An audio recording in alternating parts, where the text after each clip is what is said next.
Senator Imee Marcos.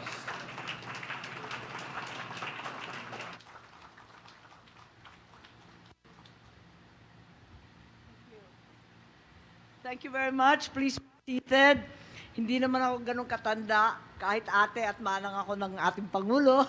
Magandang umaga po sa inyong lahat. It's a real joy and privilege to be here with you this morning. I take every opportunity indeed to join our boys in blue. At noon, nung bata po kami, ang sabi nung ibang kaklase namin, laki daw sila sa lola. Yung iba naman, medyo laki sa layaw kasi laki sa mga yaya nila. Kami, sinabi ko mulat sa Paul, laki po kami sa pulis. Sa pulis na nag-aruga, nakipaglaro, at tunay na tinulungan kami sa bawat sandali. Tuwan-tuwa ako pagkat narito ang aking tanging pulis nung panahon ko, Yusek Oscar Valenzuela. Kasali na yan sa mga tumulong sa amin habang lumalaki, pasaway at matigas ang ulo. Nandito din ang ating kaibigan, our Chief of the PNP, June Asurin, of course, na tunay na nag-effort mag-Ilocano or Tagalog ata yun, pero tunog Ilocano katulad ng tatang ko.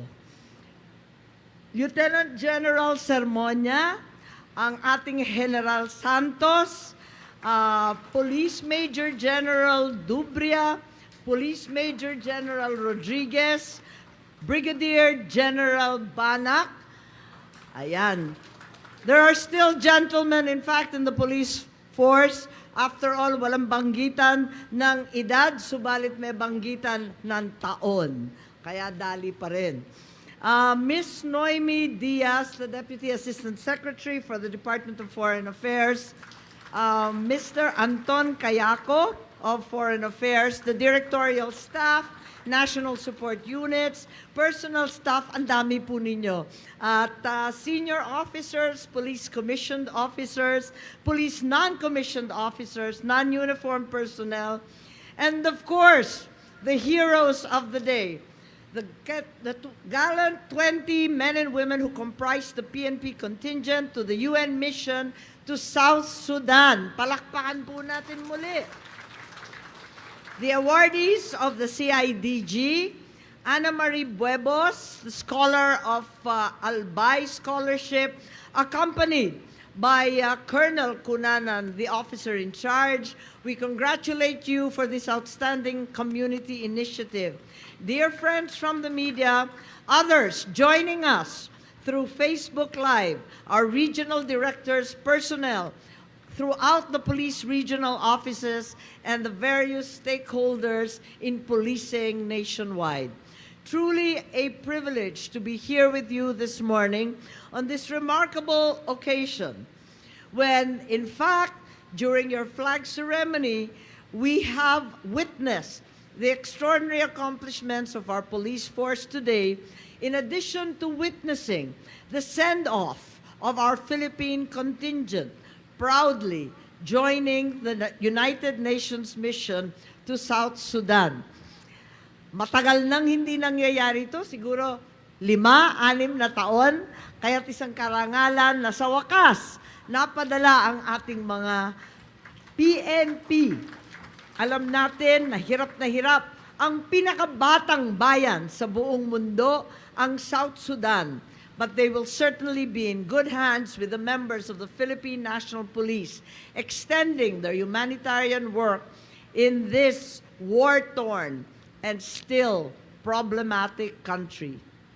Hindi matatawaran ang inyong tapang sa pagsuong, sa panganib at ang inyong malasakit sa kapwa, maging Pilipino man o anuman lahi.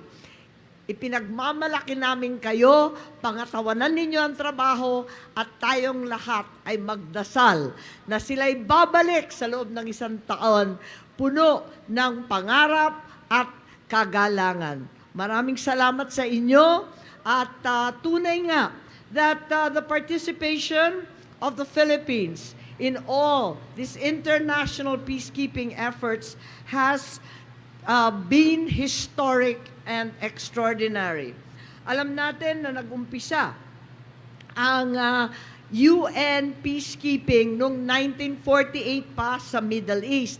Para sa atin, dito sa Pilipinas, may kasaysayan na tayong magiting at tunay na kagilagilalas. Nag-umpisa ito in the 1950s when we sent the Philippine Expeditionary Forces or the PEFTOC to Korea, 7,500 strong. Fighting forces at that time who distinguished themselves and displayed the gallantry and honor that marks the Filipino soldier. In 1962, the UN peacekeeping operations started in full force in December when the UN Secretary General urged the Philippines to join other member states in Congo, Africa, indeed, exactly as the South Sudan that we see of today. Further, in many, many instances, the Philippine peacekeepers have participated in Cambodia, East Timor-Leste, the Golan Heights in Israel, South Sudan in the past, Kosovo, Georgia, and many other UN-authorized missions. May kaunting kwento po dito sa aming pamilya. Dahil sa tatang ko, ang dati nating Pangulo, Ferdinand Marcos, na nangako sa mga Amerikano, bago siya nahalal bilang Pangulo, na sadyang magpapadala ang Pilipinas ng sundalo, ng kawal, ng pulis sa Vietnam. Kasagsagan ng giyera sa Vietnam at tunay na tuwan-tuwa ang mga Amerikano sa pangakong yun. Subalit, nung dumating ang araw, at siya na nga ang naproklamang panalo at sadyang Pangulo ng Pilipinas, ang sinabi ng tatay ko, tama, magpapadala ako ng pulis, magpapadala rin ako ng sundalo at kawal sa Vietnam, ngunit para sa kapayapaan lamang, upang lamang tulungan ang mga nanganganib at tumulong sa pagpapatayo ng iba't ibang infrastruktura at kinakailangan nila. And so that begins the extraordinary effort of Filipino soldiers and policemen in humanitarian and peacekeeping services. In 1966, the PhilCAG, if you recall, distinguished themselves in building bridges, schoolhouses, and even hospitals in South Vietnam. So it comes that Filipino peacekeepers have been deployed everywhere from various units of the PNP, including members from other uniformed services, such as the AFP, the Coast Guard, BJMP, and the Bureau of Fire Protection. At present, only the AFP and the PNP are sending, and today, once again, we are involved in the effort to uphold the rule of law and peace among nations.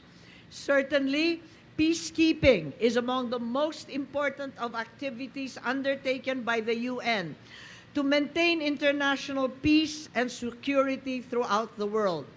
It is among the three pillars of Philippine foreign policy to preserve national security, promote and attain economic security, protecting the rights and welfare of Filipinos overseas. The UN peacekeeping operations of our gallant 20 will provide a great opportunity for deeper engagement with the United Nations and all our fellow member states. It should be our pride and joy, therefore, to bid goodbye to our team leader, Lieutenant Colonel Cheryl Yatar, who is representing the 13 women in this 20-strong contingent. Surely, the gender parity that the UN upholds has now been exceeded by gender superiority. Pagka 13 ang kababaihan, 7 lang ang kalalakihan. Sorry na lang po, sir.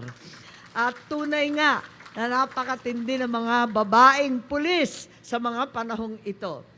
I also bid goodbye and pray for Captain Mike Aspiras, my erstwhile yet short-lived PSG detail, who has a newborn baby who will probably not recognize his dad when he comes back next year.